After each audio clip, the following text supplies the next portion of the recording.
All right, so today I'm going to be showing you what I like to call a 10 by 10 trading strategy that I built using C Sharp. So there's a couple of things I'm going to be showing you.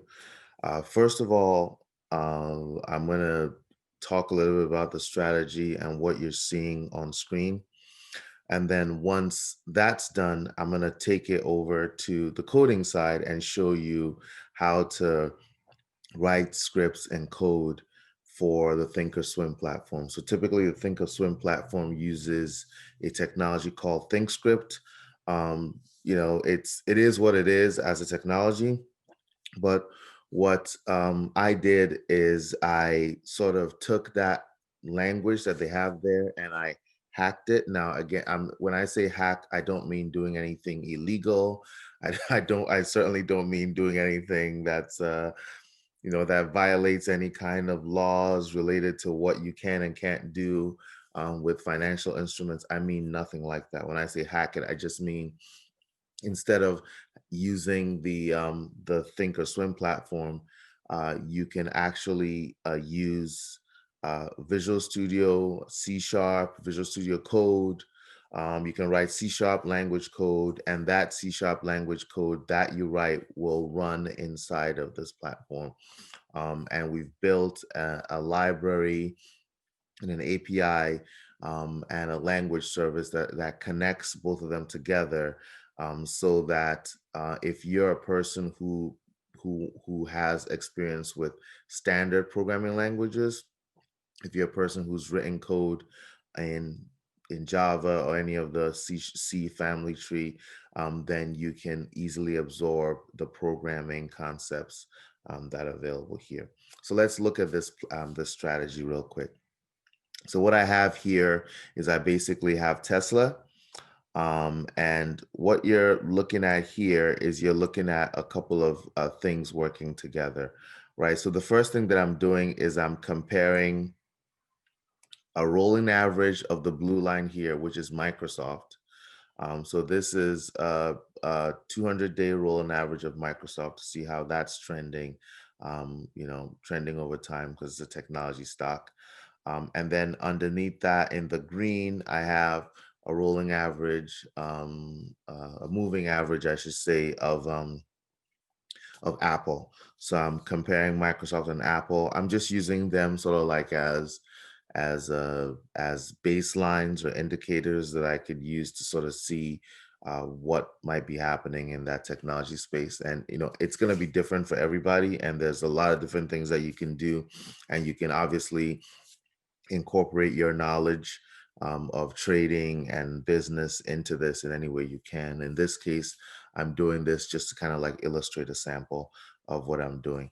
I also have with all the gray lines moving averages of at different at different lengths, right? So I have a 90, 180, and a 45. And so just looking at how that's tracking against the stock. And then the script itself has a couple of things going on, right?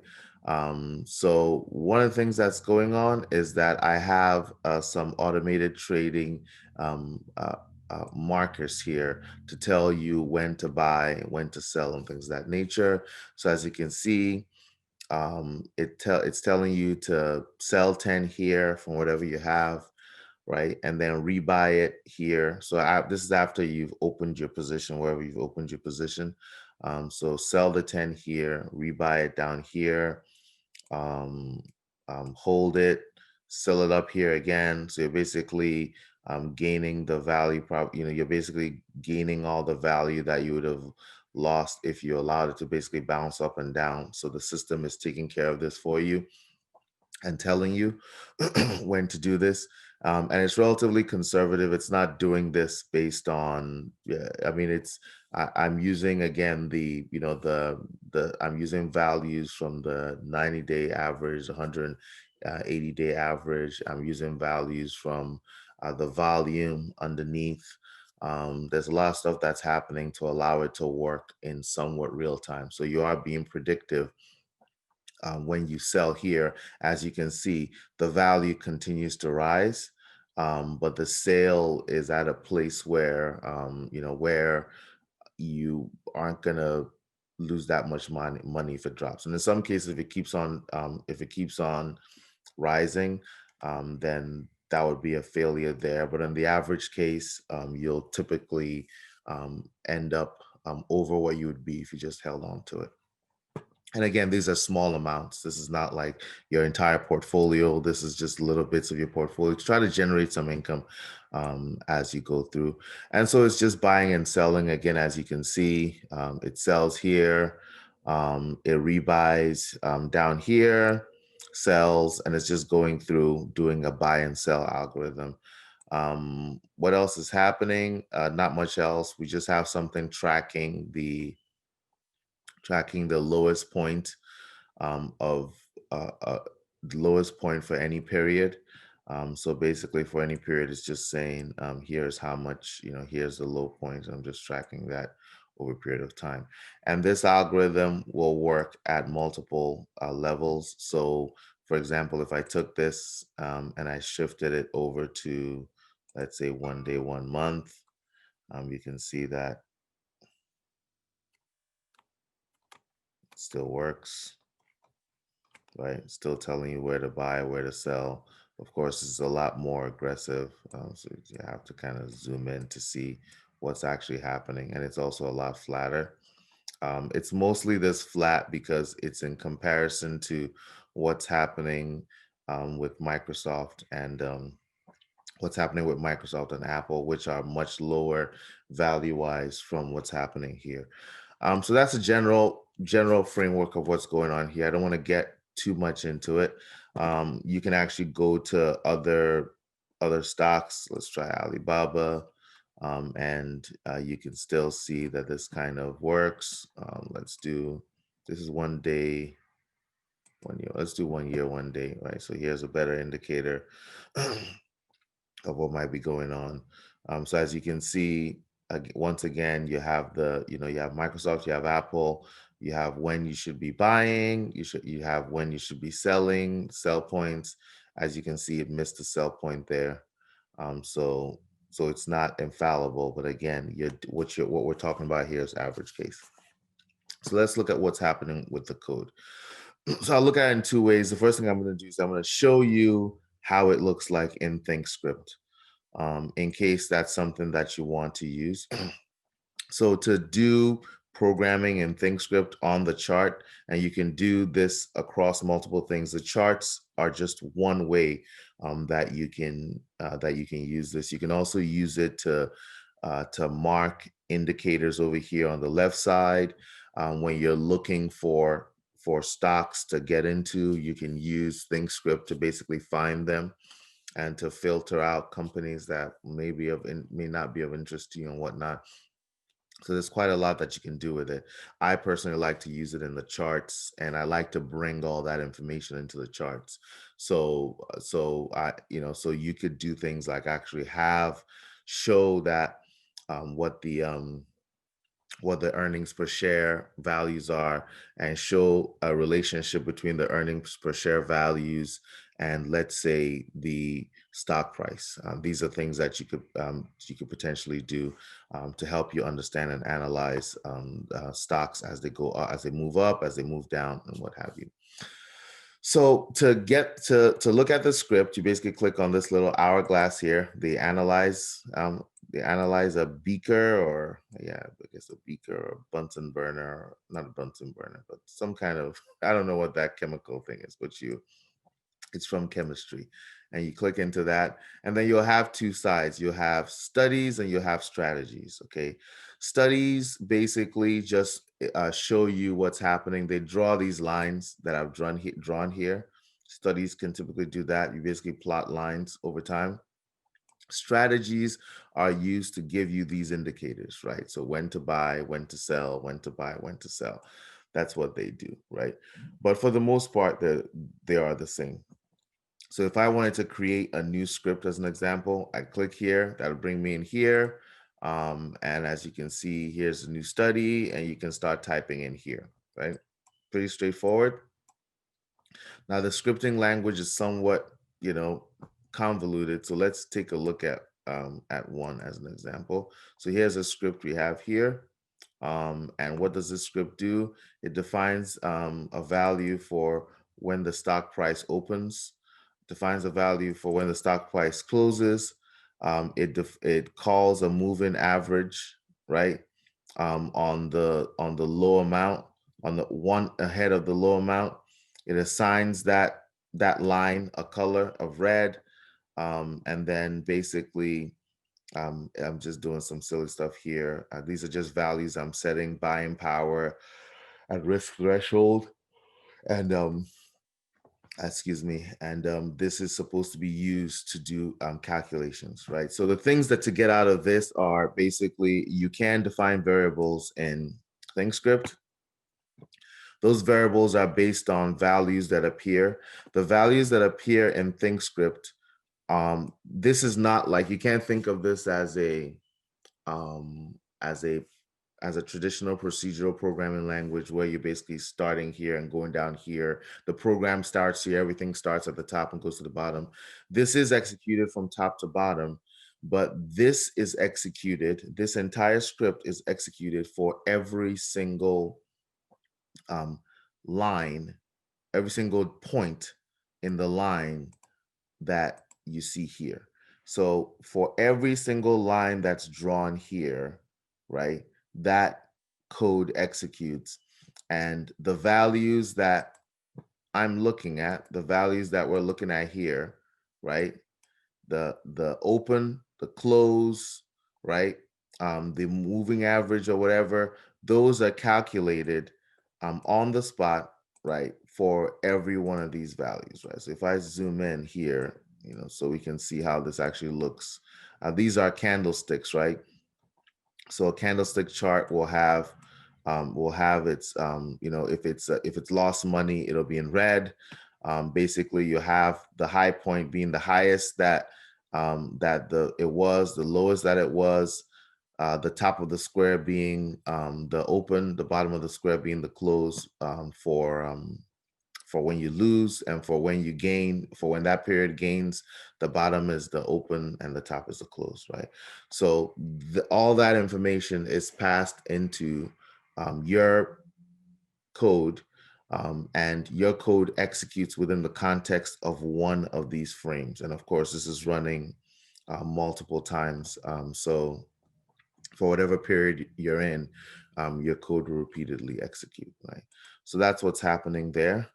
Let's go back and let's look at it. So that's basically it. Then the other thing that you can do is, obviously, for each plot point, you can set a color on it. And you can play around. There's a bunch of manipulation that you can do with the script. Over here on the right, you can see all the reserve words, all the functions, and everything. And in the editor, there is a little bit of IntelliSense, right?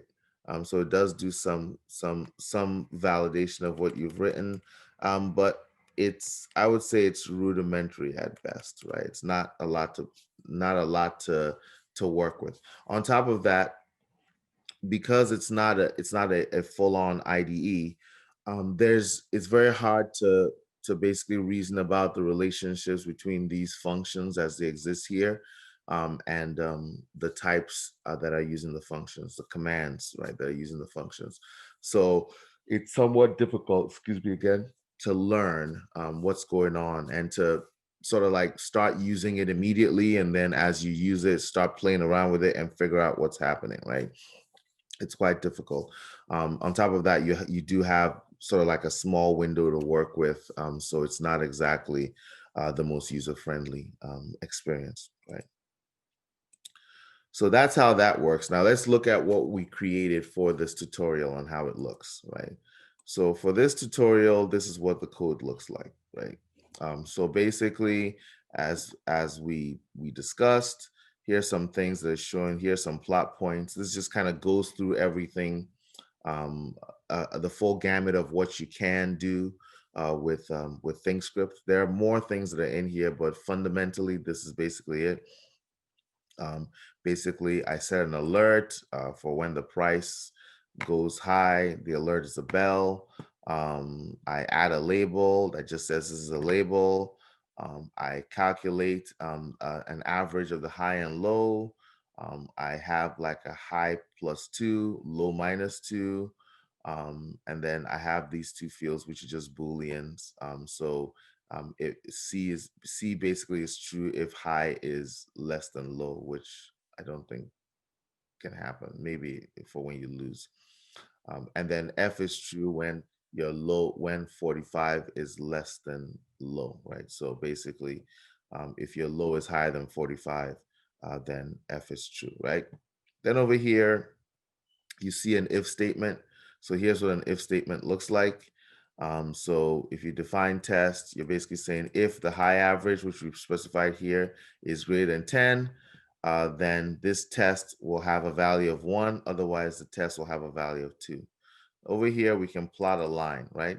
So what's B? B is low -2. So we're going to say if B is greater than 10, then then we're gonna plot the line B, right? So we're gonna plot low -2. Otherwise, we're gonna plot the line A, which is high +2. Okay, and you can't really see in the chart here, but you'll notice that that this gray line is kind of sticking, if you can see it on the edge here, to the low, right? Stick into the low. Again, this is not open and close. Open and close are inside of the square. High and low are the lines, the candles, so to speak, or the wick of the candle. So as you can see, it kind of sticks to the low value, right? That's because in this case, the low value of B, low -2, is basically greater than 10, right? So for this stock symbol is greater than 10, and for this range that I'm looking at, but if you were to look at cheap stocks, it might be higher than 10. So that's that. Then once I have this line, I assign the line a color of gray, right? So that makes the line gray. Now over here, I calculate an average, moving average of 200. Okay. The average is based on the average of high and low, right? So the midpoint of high and low, this average is not based on the high value or the low value. It's really in the middle somewhere. I define some colors, and then I basically assign a color to it. Ultimately, it's going to be gray, and then I set the weight of the line, the thickness of the line, right? So you can change that as needed. Then I show here like basically a weighted moving average. So in a standard moving average, basically um, all values are treated the same, all periods are treated the same. So 2 weeks from now and today have the same weight associated to them. You're just doing a rolling average of everything. If you use the weighted moving average, it applies more value to um, to to numbers or to periods that are closer to today, right? And less value, consequently to periods that are further away. So some people believe that it gives a more accurate indication of what's going on. Clearly, it's more weighted to what's happening today, which is really, what's relevant in terms of the stock. So theoretically, it is a better indicator than just a blanket moving average. Why, you might ask? Well, let's assume that today Tesla stock tanks because they found something, the car start, God forbid, exploding or just breaking down or whatever. Obviously, the value of the stocks sinking today would be higher than would be more of an indication of how the overall average of Tesla stock is moving than the values from 2 weeks ago when everything might have been wonderful. So this just gives more weight to current things because it's a clear indication of the direction that the stock is going. So again, you can assign a value to it. And over here, we basically can create a moving average using like an average type. In this case, we're using exponential average. Go back and look at your statistics books, try to figure out what all that stuff means. Um, and then what's happening here? Then over here, we add the orders, right? So this add order function basically is what's being used to indicate whether or not we should buy or we should sell. So those arrows that showed buy, sell, here's where they're set. And here are the rules that apply to it. So I'm checking to see if the close for the current symbol that I'm looking at, if the close crosses below the simple moving average that I've specified, then it's going to say to buy it, right? So if the stock price is closing at lower than the moving average, then I should buy it because that's a low point. And then over here, if the stock price crosses above threshold, and what's threshold? In this case, threshold is the same moving average that we created plus one, right? So the stock price starts climbing and goes up by one above the moving average, uh, then then then in this particular case, I'm predicting that that's an indicator that the stock is going to climb. So buy it and ride that wave. Now, this is not any kind of hard and fast rule. There's all kinds of algorithms, again, that you can put in place to make this your own. This is just an example that we put together to sort of illustrate some of the machinations of of thinkorswim. Okay, so that takes care of that. And then once that's done, we just plot the weighted moving average. Nothing special there. We add a chart bubble, right? And the chart bubble we add is for Microsoft, right? So actually, what we first do is we plot Microsoft, and we're plotting the weighted moving average of Microsoft stock over 50 periods. Again, this number 50, it's going to be 50 periods. And notice I'm not saying days or weeks or months, because again, when you go into the chart, you can specify a different view of the chart. If I'm looking at it by one day for a year, then 50 periods will be 50 days. If I'm looking at it by 1 week for 3 years, then 50 periods would be 50 weeks, right? So it depends on what you're looking at. It's one of those bars represents one period, and basically that's what you're moving back and calculating. So to a certain extent, everything you're looking at here is an aggregate. It's already been aggregated to a certain extent to fit into a period, and then it's that aggregate value that you're using to do the subsequent calculations that you do, right? So basically, I take that moving average of Microsoft, I assign that line to blue, the color blue, and then I set a bubble, right? And this bubble is just it doesn't do anything. It's just to kind of show you how you can add a bubble at some point, at various points in the charting. Excuse me, at various points in the charting of an instrument. And then I do the same thing for Apple. In this case, I don't add a bubble, but I do set its color to green. And then over here, I'm just showing you basically how you can use if statements. So we saw an if statement up here, and this was a one-line if statement. Over here is an if statement that probably would be more recognizable to somebody who's like a C++ developer of some kind or something like that.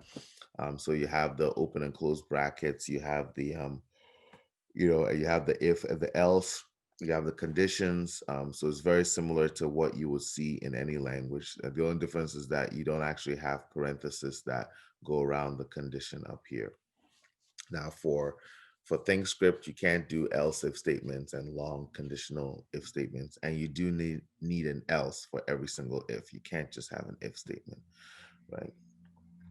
So once that's done, this is a technique you can use to set values. And then once you set the value, you can go down here and use the value. So in this case, I'm plotting line one, but I'm plotting line one to either A, if F is true, or B, if F is false. And then I do the same thing again. I assign a value color. And then over here, set painting strategy, and I'm setting it to squares. So you don't have to draw dots. You can draw squares, you can draw arrows, all kinds of different things based on what you're looking to do. So this is just one of them. So I encourage you to look at that collection to see that enumeration to see where all the values are. And then Over here is just another if statement.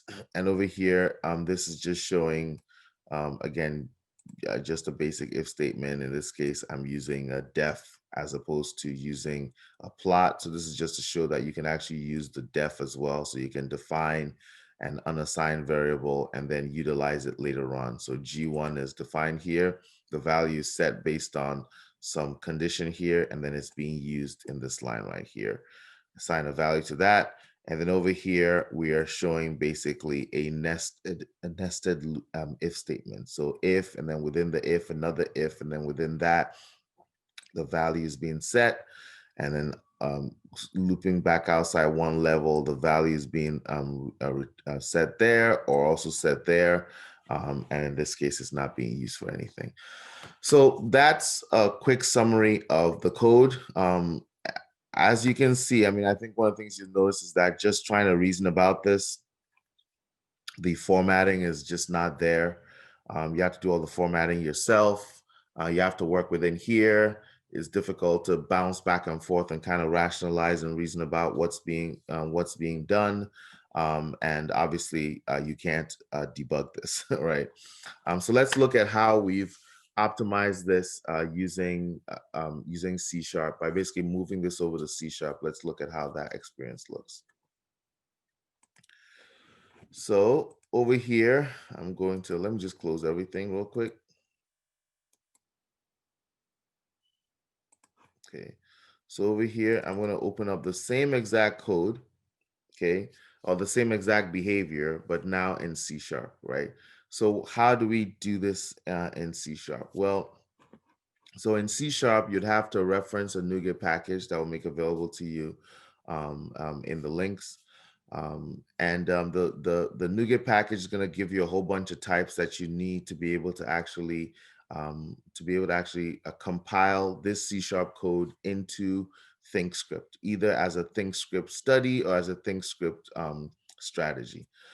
So the first thing you have to do is you have to basically decorate the class with this thinkscript attribute, and you're going to be giving it a name, right? So that's the name that the file is going to be, and then you're going to give a folder for where the generated file is going to be located, and then you're going to give a value of true or false on whether or not you want this to be a study or a strategy. If you set it to true, it will be a strategy. You don't actually have to, by default, you don't have to have that. By default, it's going to be a study. It's going to default to false. But if you definitely want a strategy, then you just set that to true. Okay, so that's the first thing you have to do. Next thing you have to do is you have to create any class and have the class inherit from render base, right? So let's quickly create a new one just to show what we're talking about. Public class demo script.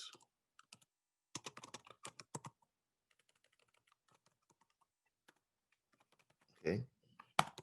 And that basically gets you up and running. Now, what you'll notice is that once I inherit from render base, I'm getting this red squiggly here. So how do I resolve this red squiggly? Basically, you have to implement render base is an abstract class, so you have to actually implement this method on draw point. Okay, so as you can see, here's on draw point, and over here you also have to implement on draw point, and I'll get rid of that right there. And if I were to build this code right now, let's call it tutorial 2, okay, and I'm gonna put it in a folder. Close this.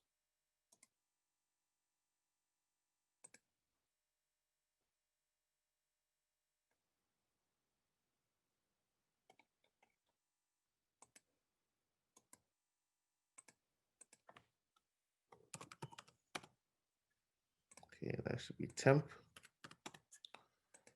All right, so I'm gonna put it in a folder temp. So take that, and I just paste it here. Okay, so I'm gonna call this tutorial. Okay, let's give it a different name. And you'll see the reason why I'm using the A up front. I can tell you quickly. Basically, there's a lot of strategies that are already rebuilt. And I just like to have my strategies up top very quickly. So I usually use A just so it shows up top, but you don't need to do that. You can in here, close this for a second. See over here where you're in study a strategy, click here. And if I just go to um, user defined, it will show all my strategies. So I don't actually have to do that. I've just grown, grown into the habit of doing that, which I actually don't. So basically that's it. So I'll call this just demo script. Okay. And then if I were to build this, build,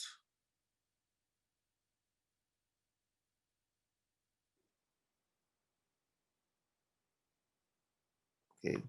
And then I go here, as you can see, it's actually created demo script strategy dot ts. Okay.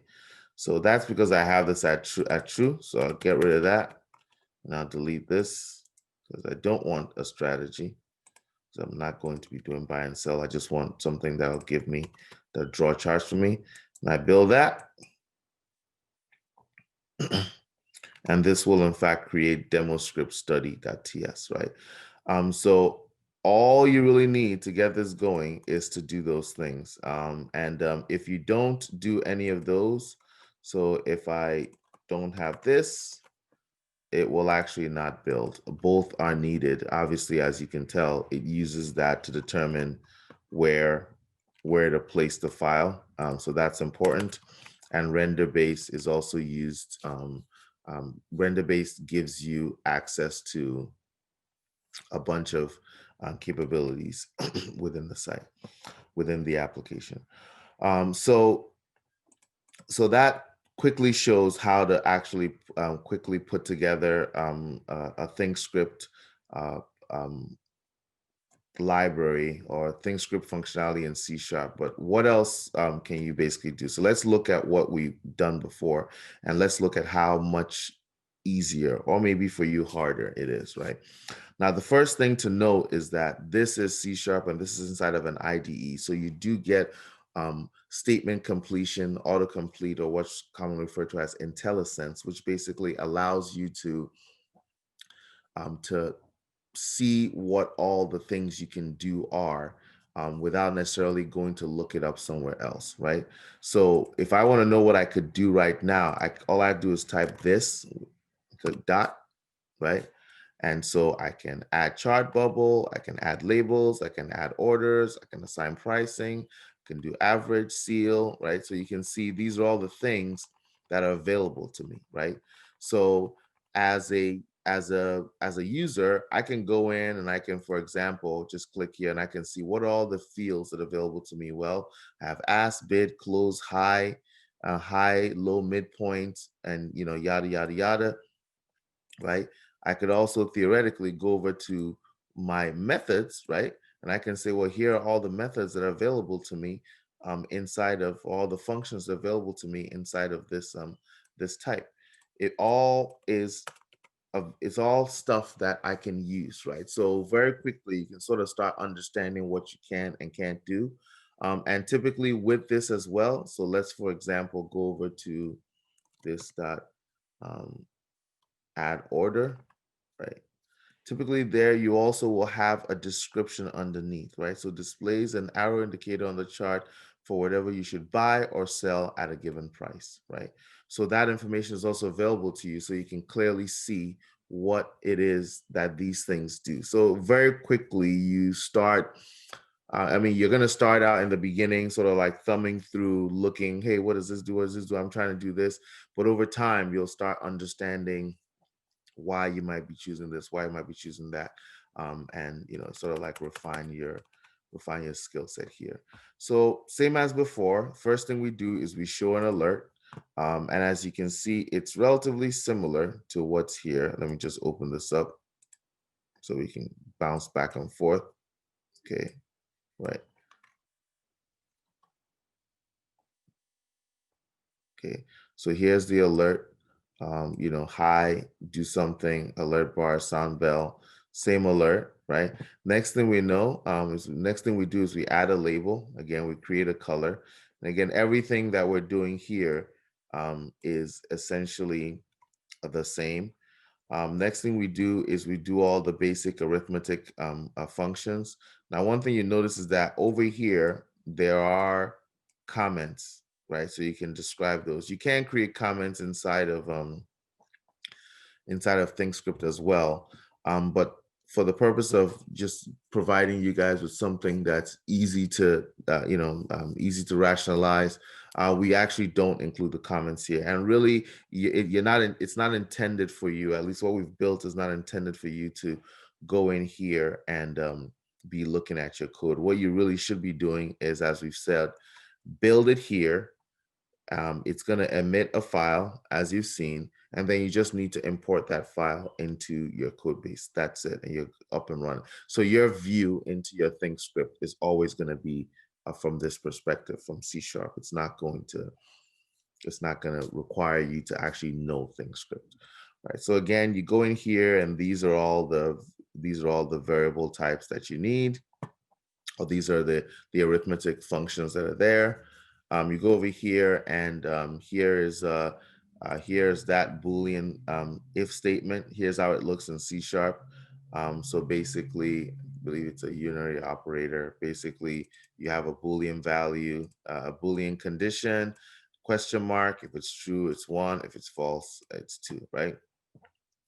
Then you plot the lines. That's basically doing the same thing. As you can see here, you can include the parentheses. Here's line that assign value. As you can see, it tells you it's a color. Color is a type, so I can click on color dot, right? Right, and I can say blue, gray, whatever I want. You can even create your own colors, as you see up here, right? Right. Plotting the range the same way. So there's a couple of types you have here. You have depth, you have plot, and you have another type which is an input, right? Input is a type that allows you to, when you use an input type in the IDE of thinkorswim, you can actually go in and change the values of that input type. So it's a way for you to parameterize your reports or your charts and whatnot. So assigning the colors and defining colors, that's all the same here, no difference. Um, Adding other averages, again, pretty much the same thing here, just with proper formatting. Um, um, Doing the order processing. So here's where there is a deviation. So whereas over here we have the crosses below, like that's how it would be if you were learning ThinkScript. Basically, you have crosses below, crosses above, so there's a space. It's like 2 words. Over here, it's essentially a function: close dot crosses below, close dot crosses above. Now, again, when this compiles, this code is what creates everything you're seeing here. So it does know how to translate from how it is here to how it needs to be in order for it to work inside of thinkorswim. So you don't have to worry about that. And then basically here's using other symbols. So over here, the other distinction is that when you're actually referencing other, when you're trying to get the close for Microsoft or something like that, as you can see, you're using parentheses. That's the standard way that it's done. For C Sharp, we actually chose to use the angle, the square brackets for this. It just makes more sense and fits more into the way it would work in a C sharp world. So within any of these special fields, for example, close, right? You have 2 choices. You can just do the normal close, and in here would be the periods that you want to go backwards. So I want to do the close from 10 periods backwards, right? Just like def close, right? Like that. You can also enter in the close for a symbol, so AAPL. So this would be the close for Apple. And then you can also enter the close for a symbol and go backwards on that symbol. So that in this case, you'd use 2 arguments, right? 7, 4. So right now, what I'm saying is that I want the close for Apple from 4 periods ago, whatever those 4 periods are, right? So again, if I was looking at a view of a month over a day, if I was looking at a day level view, then 4 would be 4 days. If I was looking at a minute level view, then 4 would be 4 minutes ago, right? Right, so that's what's going on here. So we basically set that. And then in here is just the branching logic. As you can see, I can collapse it. It's well formatted. This is the same if statement.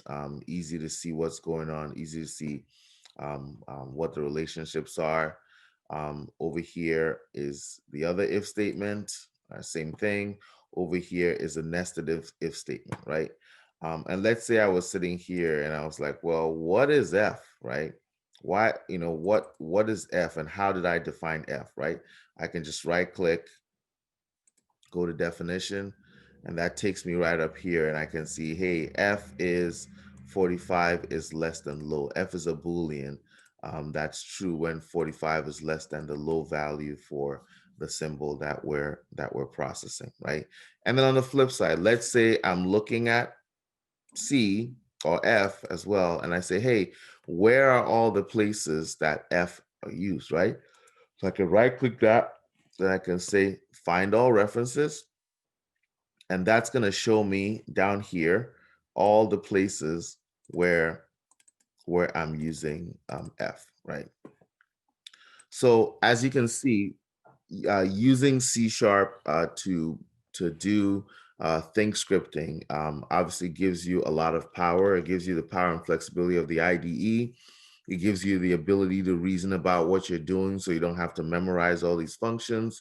On our side, we're committed to keeping the SDK up to date with the capabilities of ThinkScript. So you can essentially just utilize this framework, build all your code in C#, and once you build it, once you're done building it, so let's actually build this one, right? Let's just make this do something cool. So well, not cool. So let's just do plot C equals. Oh, you know what I'll do? Plot Tesla equals open TSLA. Okay, so not doing anything special. It's just plotting Tesla, the open value for the Tesla stock. So I'll build that.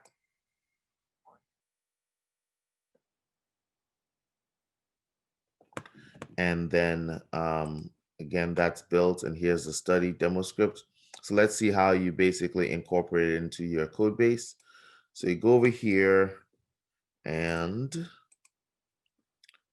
on this chart, I'm not going to use, well, actually, let's use that. And let's do 1 year, 1 day. Okay. So we then go over to this formula icon, and then we click on import down here. And then we basically need to find where this is located. So I believe this is in C, temp. And there it is. So select that, click OK. So that's added. And now we can go to our user-defined studies, and there it is, demo script. So we have that, and let's go ahead and let's remove this tutorial for now. Then we apply that, and then we basically say okay. So now here's what you're looking at. Here's something that's tracking Tesla stock, right, versus the stock of this is Alibaba, right? So if I were to take this and go to Unity, here's how it would look. If I go to RCL, Royal Caribbean, here's how it looks. If I go to Netflix, Here's how Netflix looks, right? So Tesla has outperformed Netflix so far. If I go to Amazon, um, Tesla is nowhere near Amazon, and we can take it a little bit further back. Let's look at this is 1 year, 1 day. Just look at 3 years by week. Okay, so even 3 years by week. I mean, Tesla is just not caught up. So there's a bunch of upside for Tesla, right? So I mean, you get it. It's cool stuff. Now, one thing you'll notice, and buyer beware. But one thing you notice is that the more processing, again, remember that everything that we're doing here is running, running for each plot point. Okay. So let's go back to 1 day, 1 year, 1 day, right? So when I was switching quickly between, so let's go to Facebook. You see that little delay? So that's the delay of rendering that chart, right? For this relationship. So the more processing you have in your code, or the more processor intensive the code is. Like if you're doing any kind of lookup, right, it's going to slow down. Now, for every one of these, I'm not in Tesla, I'm in Facebook. So for every plot point that I draw here, I've got to go look up what Facebook is doing, what the Facebook stock is. I'm sorry, what the Tesla stock is, and then render it here. That's basically um, what this code is doing, right? If I were just to write a script that basically just used some kind of computation for this particular stock symbol, it would be a little bit faster, and things would run a little bit smoother.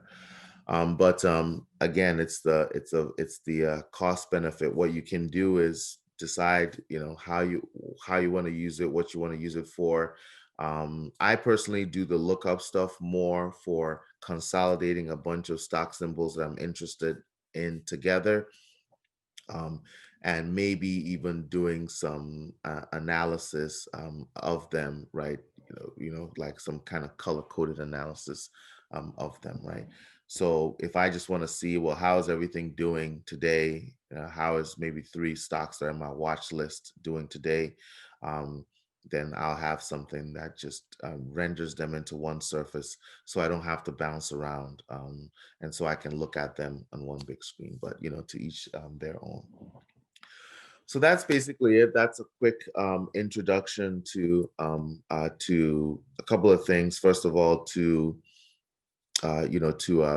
automated trading, a quick automated trading algorithm. Now, this doesn't execute any of the trades; you still have to execute yourself. But there are ways inside of ThinkOrSwim to actually incorporate that in there. Um, I won't talk about this and talk about that in this video. So in this video, what you learned is you learned a little bit about thinkorswim and thinkscript, and then we then showed you the scripting language that's been built into C# that we created, that allows you to run thinkscript using C#, right? It's C#, what we call transpile the code into ThinkScript in an optimized manner, and then you can basically import that into your thinkorswim platform and use it for trading. The value proposition to you is that you don't have to sit through doing editing in little windows.